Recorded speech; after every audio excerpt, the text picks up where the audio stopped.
धर्मवीर छत्रपती श्री संभाजी महाराजांच्या अद्वितीय बलिदानाची स्मृती जपण्यासाठी फाल्गुन शुद्ध प्रतिपदा ते फाल्गुन अमावस्या 18 फेब्रुवारी ते 18 मार्च या कालावधीत साजरा केला जाणारा धर्मवीर बलिदान मास पनवेल शहरात अत्यंत श्रद्धा आणि भावनेने पाळला जात आहे। गेल्या 10 वर्षांपासून पनवेल परिसरात हा उपक्रम सातत्याने राबवला जात असून यामध्ये मोठ्या संख्येने शिवभक्त सहभागी होत असतात। इतिहासातील अत्यंत क्रूर अत्याचार सहन करतही धर्म आणि स्वराज्यासाठी अढळ राहिलेल्या धर्मवीर छत्रपती संभाजी महाराजांनी दिलेल्या बलिदानाची आठवण म्हणून संपूर्ण महिनाभर श्रद्धांजली कार्यक्रमांचे आयोजन केले जाते।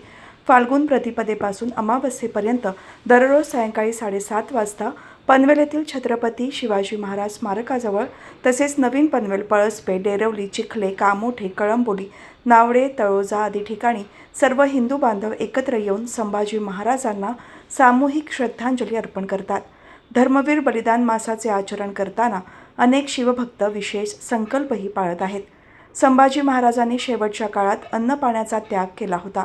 याची आठवण ठेवत अनेक जण संपूर्ण महिनाभर दिवसातून एकदाच भोजन करणे, मिष्टान्नाचा त्याग करणे तसेच चहा, पान, तंबाखू यासारख्या सवयींपैकी किमान एक गोष्ट सोडण्याचा संकल्प करतात।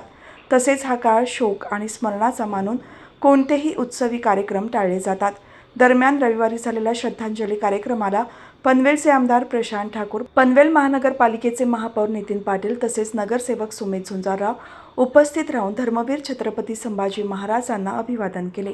यावेळी सर्व शिवशंभू भक्तांच्या वतीने आमदार प्रशांत ठाकूर आणि महापौर नितीन पाटील यांना निवेदन देण्यात आले।